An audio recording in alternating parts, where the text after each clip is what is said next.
conhecem a Gafanha de Nazaré. Ou já lá foram, pelo menos. À Praia da Barra, né? À melhor praia do país. Pelo menos é boa em iodo, acho eu. Acho que é muito boa para isso, para a saúde. A água fria já não sei se é tão boa. Irmãos, vamos, depois de louvarmos o Senhor, vamos abrir as nossas Bíblias. Então, em Mateus, Evangelho segundo Mateus, capítulo 14. Evangelho segundo Mateus, capítulo 14. O Evangelho de Mateus é o Evangelho do Rei. É o Evangelho que Mateus coloca todo o seu esforço em nos mostrar que Jesus é o Rei prometido. Que Jesus é o Rei tão esperado pela nação de Israel. E ele, sim, veio cumprir todas as promessas, todas as profecias acerca de um Rei que viria da casa de Davi, da dinastia de Davi, para reinar para todo o sempre. E o Evangelho de Mateus, então, traz este tema do Rei, que é Jesus de Nazaré. E a partir do capítulo 14, nós vamos considerar os versículos 13 até ao 21 e vamos olhar para a multiplicação dos pães e dos peixes para a alimentação daqueles 5.000 homens e este milagre da multiplicação. E este texto não aparece do nada. O Evangelho de Mateus, ele é dividido em ações e discurso, e no capítulo 14 começa um novo momento, onde começa uma nova série de ações e atos de Jesus, que vai até ao capítulo 19. E no capítulo 14, o início do capítulo 14, mostra-nos aqui uma mudança no ambiente em Israel por causa de Jesus. Porque até ao capítulo 13, Jesus tinha popularidade, as multidões seguiam, e a passagem que nós vamos ver ainda isso acontece, mas à medida que a popularidade de Jesus crescia, também crescia a hostilidade para com Jesus. E a partir do capítulo 14, então há um corte e Jesus passa então a olhar mais para os discípulos, ensinar os discípulos e entramos naquilo que quem fez o obreiro aprovado. Alguém fez o obreiro aprovado aqui? Ele fez e deu molas. E o Carlos também, não foi? Entramos no ano da paixão, não é? Onde há este propósito de Jesus ir em direção a Jerusalém para então se entregar e morrer por pecadores como eu e vocês. E então no capítulo 14 começa esta nova fase da vida de Jesus, do ministério de Jesus, onde é-nos relatado um banquete, o banquete de Herodes, onde Herodes está no seu banquete e ele ouve antes que Jesus andava a fazer milagres, ouviu acerca dos feitos de Jesus e ficou com medo. A culpa daquilo que ele tinha feito assombrou-o. Porquê? Porque ele pensava que era João Batista que tinha ressuscitado, porque ele tinha mandado matar João Batista a pedido de Herodias, a sua cunhada que passou a ser sua mulher. Por causa de ter mandado matar João Batista e agora ouviu que um homem andava a fazer milagres, ele pensou, oh não, é João Batista, ressuscitou dos mortos. E a cena repete-se. Então é-nos relatado este banquete de morte, de traição, de pecado. E agora, a partir do versículo 13, é-nos relatado um outro banquete. Um banquete de vida, de abundância, de bênção. Um banquete totalmente diferente. Então vamos ler a nossa passagem e fazer consideração de 4 verdades acerca da nossa passagem. Diz assim então, Mateus capítulo 14, verso 13. Jesus, ouvindo isto, retirou-se dali num barco para um lugar deserto à parte, sabendo as multidões vieram das cidades seguindo por terra. Desembarcando, viu Jesus uma grande multidão, compadeceu-se dela e curou os seus enfermos. Ao cair da tarde, vieram os discípulos a Jesus e lhe disseram: O lugar é deserto e vai adiantada a hora. Despede, pois, as multidões para que, indo pelas aldeias, comprem para si o que comer. Jesus, porém, lhes disse: Não precisam retirar-se. Dai-lhes vós mesmos de comer. Mas eles responderam: Não temos aqui senão 5 pães e 2 peixes. Então ele disse: Trazei-mos. E tendo mandado que a multidão se sentasse sobre a relva, tomando-se os 5 pães e 2 peixes, e erguendo os olhos ao céu, os abençoou. Depois, tendo partido os pães, deu-os aos discípulos e estes às multidões. Todos comeram e se fartaram, e dos pedaços que subjaram recolheram ainda 12 cestos cheios. E os que comeram foram cerca de 5.000 homens, além de mulheres e crianças. Até aqui a palavra do Senhor. Como eu já disse, este texto ele vem no seguimento do relato anterior, daquela paranoia de Herodes de pensar que Jesus era João Batista ressuscitado. Então nós vamos olhar para 4 verdades deste texto. E a primeira delas é a compaixão de Jesus Cristo, no versículo 13 e 14. A compaixão de Jesus. Diz-nos o texto então que ouvindo isto, e às vezes alguns autores até eu creio que estão errados, que associam ouvindo isto à morte de João Batista. Não é ouvindo que João Batista tinha morrido. É ouvindo isto de que Herodes pensava que Jesus era João Batista ressuscitado. Ouvindo isto, então Jesus retirou-se para outro lugar. Jesus não fugiu por medo. Jesus não fugiu por cobardia. Jesus saiu, retirou-se porque aquela não era a sua hora. Jesus nunca se acovardou, nem temeu ir para a cruz.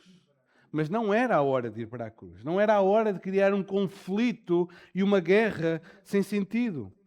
Então Jesus retira-se dali num barco para um lugar deserto, onde julgamos ser Betsaida Júlia, que é a noroeste, que é já numa jurisdição diferente, numa região diferente.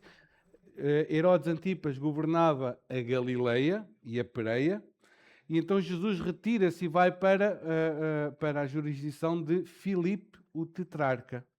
Então Herodes ali já não podia fazer nada a Jesus.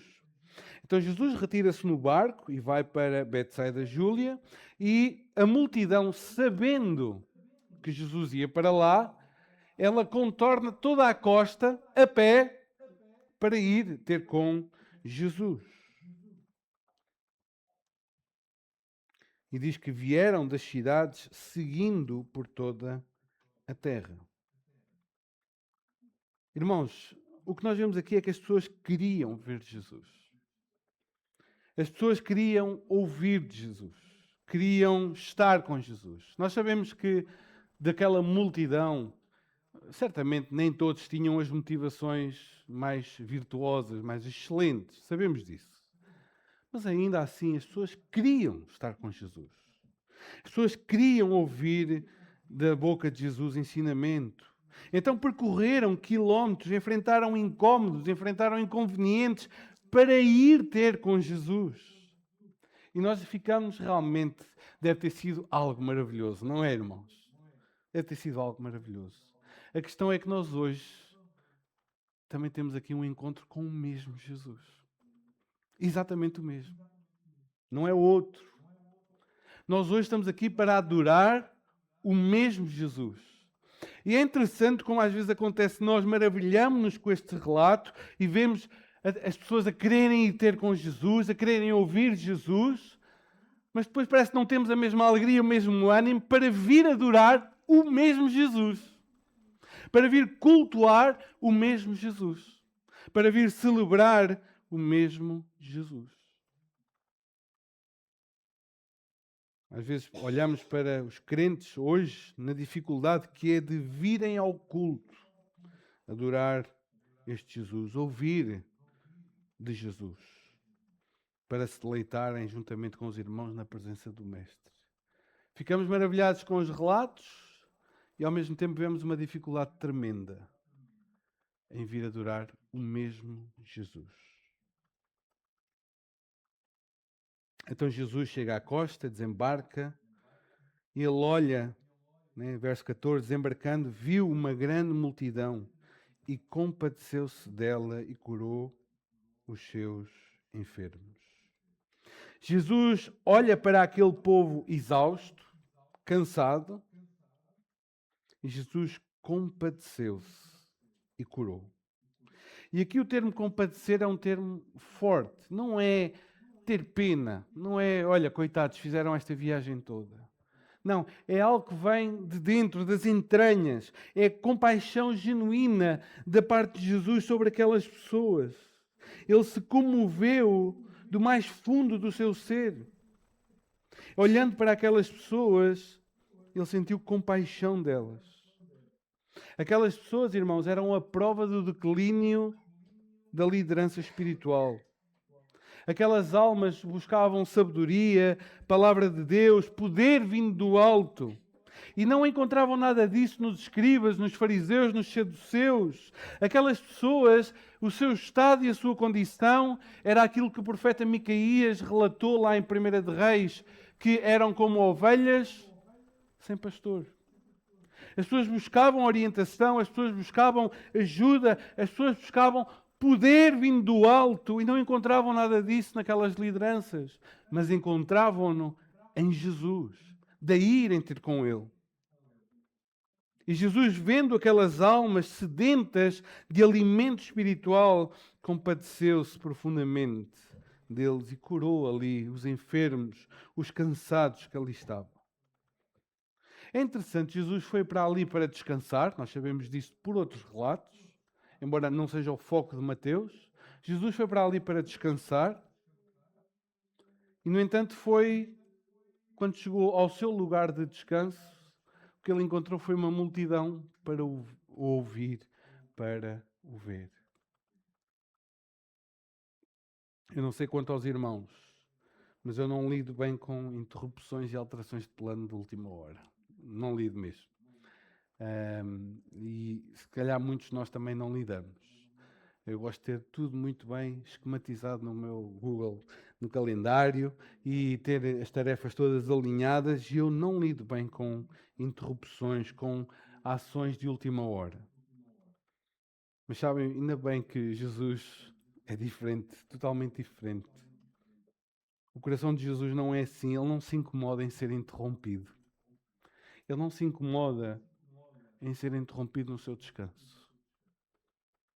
O seu coração é um coração compassivo para com aquele que o busca.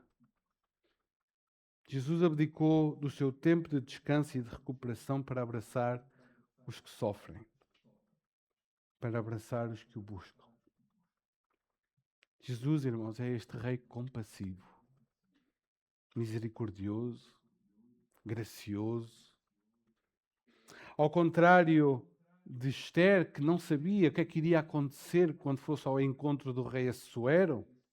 Ela não sabia se iria ficar viva, se iria morrer, o que é que iria acontecer. Nós não temos esse medo quando vamos a Jesus. Porque Jesus é um rei completamente diferente. É um rei que recebe aqueles que o buscam. Portanto, eu quero encorajar cada um a ir a este rei Jesus. Ele conhece o teu cansaço. Ele conhece as tuas fadigas e as tuas lutas. Ele conhece as tuas dores, Ele conhece o teu desânimo. Ele conhece os teus medos. Ele conhece-te a ti por completo e olha para ti com compaixão e misericórdia. Compadecendo-se daquela multidão, curou. É este o Rei que nós viemos adorar, irmãos. É neste Rei que nós anunciamos, este Rei compassivo para com aqueles que o buscam. O nosso Rei é um Rei compassivo. Por isso eu quero encorajar-nos também, como acabámos de cantar na música das crianças, a falarmos de Jesus. Sabe, irmãos, lá fora há uma multidão que também busca conforto, também busca propósito, identidade, valor em tantas coisas. A sociedade não está a caminhar para o ateísmo, irmãos.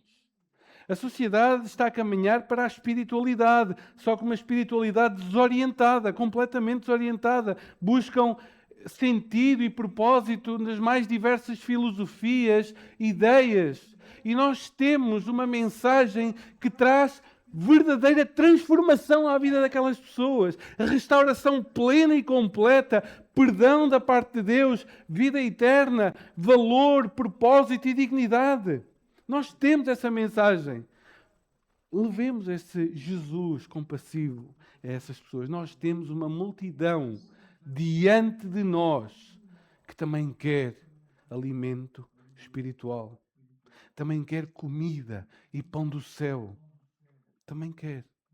Então falemos deste Rei compassivo que recebe pecadores como eu e como vocês.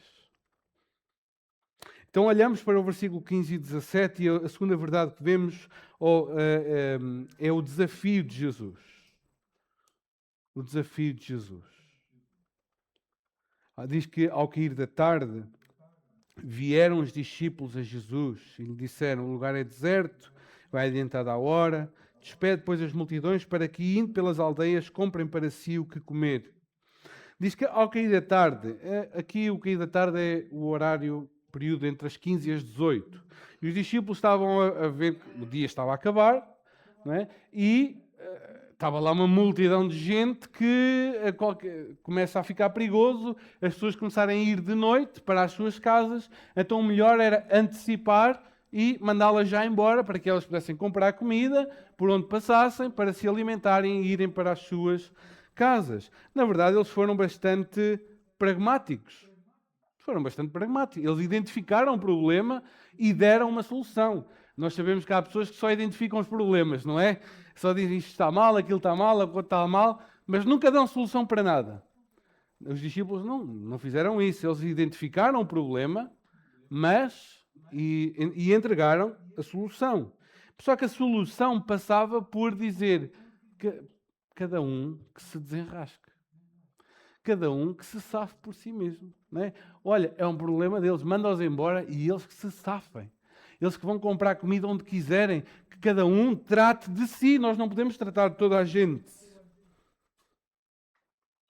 Esta é uma tendência muito nossa, irmãos. Percebemos o problema, mas nós não queremos fazer parte da solução do problema. Queremos terceirizar, deixar para o outro o problema dele. Olha, há este problema e a solução é esta. Agora vai e tenta fazer o melhor por ti. Só que Jesus sai-se com uma frase desconcertante, verso 16, não é? Jesus diz: não precisam ir embora. Ninguém precisa ir embora. Dai-lhe vós mesmos de comer. Dai-lhes vós mesmos de comer. Será que Jesus pensava que eles tinham trazido alimento para a multidão? Claro que não. Jesus sabia que não havia ali alimento. Jesus sabia que não havia comida suficiente. Então qual é o propósito desta ordem? Dai-lhes vós mesmos de comer. Jesus, irmãos, está a usar aqui um momento para ensinar os discípulos sobre dependência. Jesus coloca muitas vezes o discípulo em situações difíceis, em becos sem saída, para que o discípulo reconheça a sua total falência de recursos. É de propósito que Jesus está a fazer isto. É de propósito que muitas vezes Jesus faz isto com os seus discípulos. Colocar-nos num sítio onde nós temos que reconhecer: não há maneira. Eu não tenho maneira de fazer isto. Eu não tenho recursos para fazer isto. Eu não tenho capacidade para fazer isto. Jesus dá uma ordem que é humanamente impossível de ser cumprida, mas é exatamente aí que Jesus quer colocar os seus discípulos, na impossibilidade deles fazerem aquilo. Jesus quer colocar os seus discípulos na impossibilidade de fazerem e de cumprirem aquela ordem. E qual é a resposta dos discípulos? Não temos senão 5 pães e 2 peixes. Esta resposta, não temos senão, já é uma resposta que mostra a perspectiva de escassez e de desesperança. Só tinham 5 pães e não eram 5 pães de Mafra, nem eram 5 broas, daquelas grandes, né? Há aquelas broas assim, grandes, que ainda alimenta alguma gente. Mas não, eram 5 pães que eram, a linguagem, eram 5 wraps, não é? 5 pãezinhos assim achatados, ou pão pita, e 2 peixinhos secos, não é? Ou em salmoura.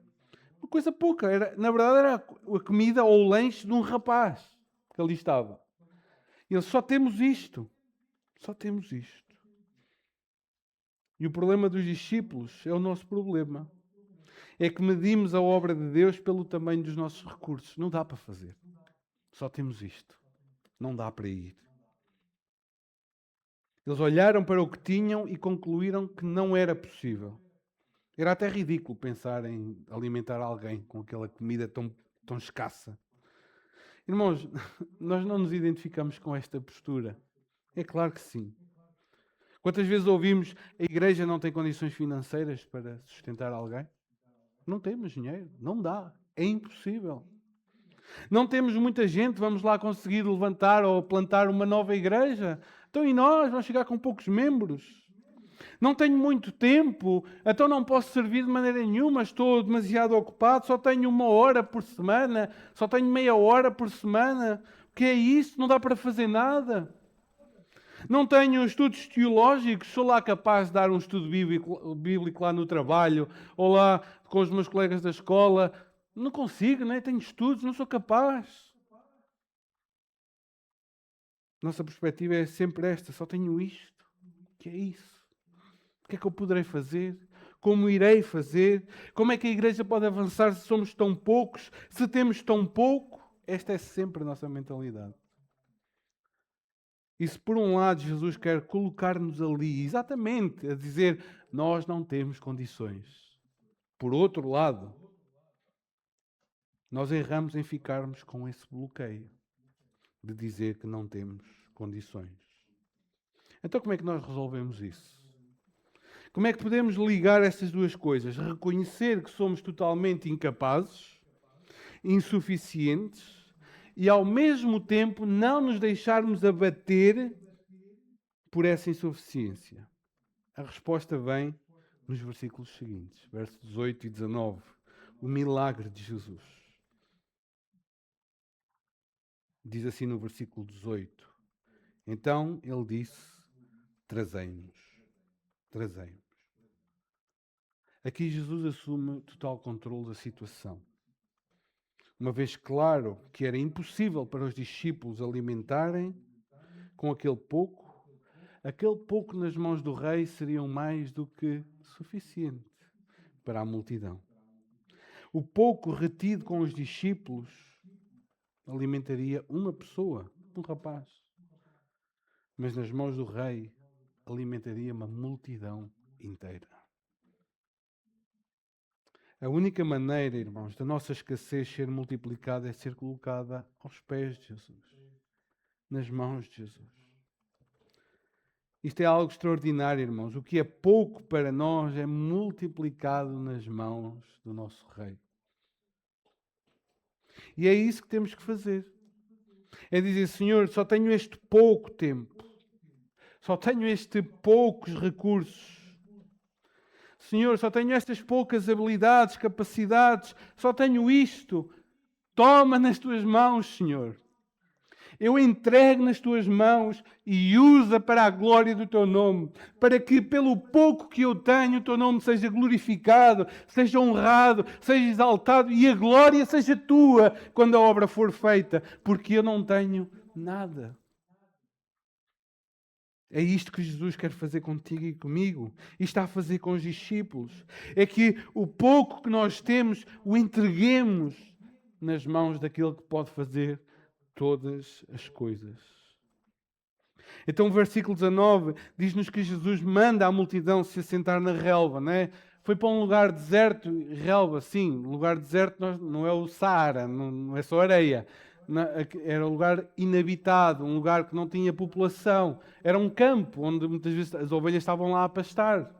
E a multidão está lá naquela relva, naquele campo, sentada então, e o Senhor a presidir aquele banquete, orando pelos alimentos, dando graças por aqueles 5 pães e 2 peixes. E provavelmente ele orou a oração de um judeu: Bendito és tu, Senhor nosso Deus, Rei do universo, que fazes brotar o pão da terra. E abençoou aqueles 5 pães e 2 peixes. Então Jesus começa a partir o pão e a distribuir pelos discípulos, e os discípulos a distribuir às pessoas. O cenário do milagre é de ordem, é de paz, é de tranquilidade. Não há tumulto, não há caos, mas tudo ocorre com ordem, com dignidade, com beleza. Os discípulos começam a distribuir sem que haja pão para todos, peixe para todos. Mas à medida que é distribuído, mais pão e mais peixe aparecem. O milagre não é uma montanha de pão. Puf, né? Um monte de pão e um monte de peixe e agora distribuam. Não.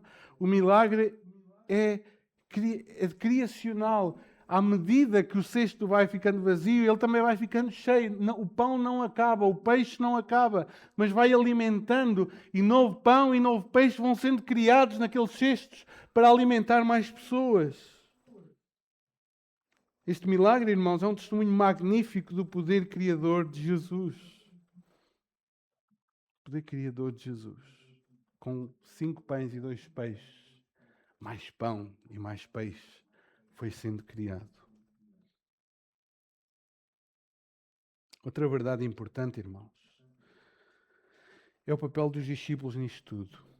Eles que não tinham nada para oferecer, não tinham alimento nenhum para dar, sob o comando de Jesus, eles são transformados em canais de graça para aquela multidão.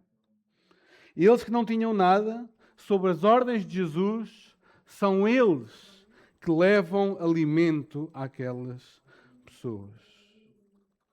Esta seria uma lição importantíssima para o seu ministério.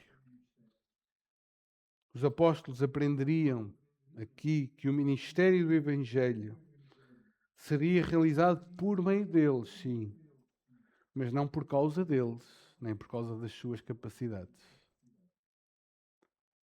O ministério é realizado por meio deles, mas o poder não é deles, a autoridade não é deles, a missão não é deles.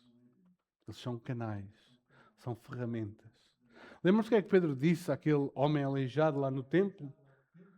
Não tenho prata, nem tenho ouro. Não te posso valer com essas coisas. Mas o que eu tenho, isso te dou, não é? Em nome de Jesus Cristo Nazareno, levanta-te e põe-te de pé. Não era a capacidade de Pedro, não era a autoridade de Pedro, era a autoridade daquele que enviou Pedro, era a autoridade daquele que comissionou Pedro. Era isto que os discípulos estavam a aprender. Eles não tendo nada, não sendo nada e sendo incapazes de fazer aquela obra, pelo poder de Jesus e sob a autoridade de Jesus, eles eram os canais de graça para aquelas pessoas. Irmãos, esta também é uma aprendizagem para nós hoje. A obra de Deus, a missão de Deus, ela é realizada não por meio das nossas capacidades, não é por meio dos recursos aqui na Igreja de Eiras, mas não é por meio da capacidade desta igreja. A obra será feita quando nos colocamos a nós mesmos, como igreja ou individualmente, aos pés do Mestre. Sabendo que a obra é dele, o poder é dele, a missão é dele e a glória é para ele. E a glória é para ele. Esta era a aprendizagem dos discípulos. Não tendo nada, foram eles que distribuíram aqueles alimentos sob a ordem, o comando, a autoridade e o poder de Jesus, o Rei. Então vemos neste último bloco a abundância do Rei. Versos 20 a 21. Todos comeram e se fartaram, e dos pedaços que sobejaram recolheram ainda 12 cestos cheios. A abundância do Rei. Cantamos uma música que fala desta abundância. Uma refeição cheia, abundante. Irmãos, esta é a mesa do nosso Rei. É um contraste gritante com o banquete anterior. No banquete anterior reinava o pecado, a inveja, o orgulho, a sedução, a morte. E aqui temos o poder de Deus, a provisão celestial, a paz do campo, a alegria da abundância. Temos 2 banquetes. Não sei porque é que muitos continuam a escolher o banquete de Herodes, tendo o banquete de Jesus como possibilidade. E a abundância foi a tal ponto que sobraram 12 cestos cheios. Eram cestos de vime rígido, cestos com alças para levar às costas. Para um judeu, quando viajava, normalmente tinha que transportar a sua comida para não comer a comida dos gentios. Então levavam aqueles cestos e foram 12 cestos cheios de pão e de peixe. 12, um para cada discípulo. Um para cada discípulo. Cada apóstolo levaria o peso daquela provisão divina. Sabem, quando a dúvida sobre a provisão de Deus viesse ao coração, eles deveriam lembrar-se do peso de cada cesto que carregaram. Quando a dúvida se iria ser suficiente, se iriam conseguir, se iriam ser capazes, viesse ao coração ao longo da missão, aquele peso daquele cesto deveria vir à sua mente. Lembrando-se que o Senhor é Deus provedor, é Deus que cuida, é Deus que multiplica, é Deus que dá, que faz abundar. Quando o medo da insuficiência, da escassez nos assalta, temos que lembrar das bênçãos, daquilo que Deus já fez, não é? Não sei, conhecem um hino? Um hino que diz assim, não sei se querem cantar comigo. Cada bênção nos convém lembrar, as bondades do Senhor contar. Ao somá-las, vemos cada vez quantas maravilhas nosso Deus já fez. Amém, irmãos? Amém. Quantas bênçãos Deus já não fez na tua vida, irmão. Quantas coisas tu já não podes testemunhar da fidelidade, da provisão, do cuidado de Deus na tua vida. E no momento do medo, da escassez, da insuficiência, olha para as bênçãos, olha para quantas maravilhas Deus já fez na tua vida. Era este o trajeto dos apóstolos, era olharem para aquele peso, olharem para aqueles cestos cheios e dizendo: o Senhor é Deus multiplicador, é Deus da abundância, Ele é aquele que cuida, Ele é aquele que provê, Ele é aquele que dá, quando nós não temos nada. O Senhor é aquele que está a cuidar de nós. Lembremo-nos. Nós ficamos tão bloqueados com as nossas impossibilidades presentes que temos constantemente que fazer este exercício de olhar para trás e ver como Deus já nos tem abençoado.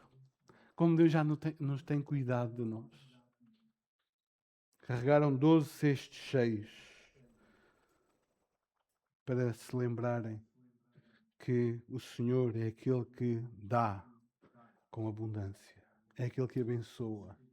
É aquele que pega nas nossas limitações e as leva para lugares que nós não imaginaríamos sequer. Na presença do Rei, irmãos, há abundância. Há delícias sem fim. Há provisão, há cuidado, há alegria.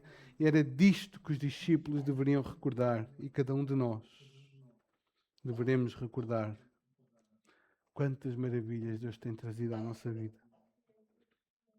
Então o verso 21 diz: e os que comeram foram cerca de 5.000 homens, além de mulheres e crianças. Os que comeram foram cerca de 5.000. Ou seja, seguramente mais de 10.000 pessoas estavam ali. Alguns chegam a contar 20.000. Pode ser, pode não ser. Mas mais de 10.000 estavam de certeza. Era muita gente. Era muita gente. Eu não quero imaginar se o Carlos dissesse à Ana para dar comer a 10.000 pessoas. Não é? Ela diz: não temos. E o Carlos diz: não, dá-lhe tu mesmo de comer. Não? 10.000 pessoas. É muita gente. É muita gente. No entanto, o que é que nós temos aqui? Mateus está a terminar este episódio contando esta multidão no deserto, alimentada de forma miraculosa. E o que é que ele está a mostrar aos leitores e a nós? O pastor das nossas almas está ali. É Jesus de Nazaré. Ele é o pastor das nossas almas. Ele é aquele que Moisés pediu ao Senhor para que enviasse um homem que conduzisse o povo, que o fizesse entrar e sair em segurança, para que o povo não fosse como ovelhas sem pastor. Ele é aquele que é maior do que Elias, que não fez acabar a farinha e o azeite nas vasilhas. Ele é aquele que é maior que Eliseu, que alimentou 100 homens com 20 pães. Ele é aquele que é o pastor do Salmo 23, que nos faz andar e nos leva a campos verdejantes e nos alimenta. Ele é aquele que é o pão da vida, que alimenta espiritualmente a nossa alma, o nosso ser, que nos dá verdadeiro alimento. Ele é isso tudo. Ele é o Rei esperado. Ele é o pastor das nossas almas. É isso que Mateus nos está a querer mostrar com este relato. Ele é o pastor que tu precisas na tua vida. Ele é o Rei ao qual tu precisas te submeter nesta vida. Meus irmãos, para concluir, que dia maravilhoso foi este. Um dia que começa com a intenção de descanso, mas que rapidamente se transforma num dia onde se manifesta a glória de Deus. Uma multidão faminta, cansada, é recebida com entranhável compaixão, é curada e é abundantemente alimentada. E os discípulos que começaram a ver as suas impossibilidades saíram dali com esta lição, com este ensino de que não importa quão pequenos sejam os nossos recursos, entregando-os a Jesus, eles são sempre mais do que suficientes. Nas mãos do Mestre, o nosso pouco é sempre mais do que suficiente. Então deixem-me aplicar isto para amanhã de manhã. Amanhã, quando acordares e sentires-te exausto, sobrecarregado pelas pressões da vida, lembra-te, tu tens um Rei que não rejeita o teu clamor, que não rejeita tu ires a Ele, que não rejeita quando tu o buscas. Corre para Ele em oração. Tu tens um Rei que é compassivo, que é bondoso, que conhece a tua aflição, que conhece as tuas dores e que tem compaixão de ti. Vai a Ele. Vai a Ele. Mas também quero-te lembrar que se tu olhas para os teus recursos, para a tua conta bancária, para a tua saúde, para a tua capacidade mental, intelectual, para os teus talentos, e sentes o desespero de não conseguir fazer nada, não ter jeito nem capacidade para fazer nada, e ficas paralisado com isso, pega nesse pouco que Deus já te deu e entrega-o nas mãos de Jesus. Entrega-o nas mãos de Jesus. Por mais ridículo que pareça esse pouco que tu tens, nas mãos do Mestre, é mais do que suficiente. Pega nesse pouco tempo, nesses poucos recursos, nessas poucas capacidades e diz: Senhor, tudo o que eu tenho é teu, eis aqui nas tuas mãos. E descansa, vendo-o fazer aquilo que tu nunca poderias fazer por ti mesmo. Mas entrega tudo o que tens nas mãos daquele que pode fazer todas as coisas. Ali naquele dia ficou demonstrado que Jesus é o pastor que tu tanto precisas. Ele é o pastor e é Rei que te recebe de braços abertos, que alimenta a tua alma e que te capacita no meio da tua fraqueza e te coloca com honra no seu serviço, para a sua glória. Amém.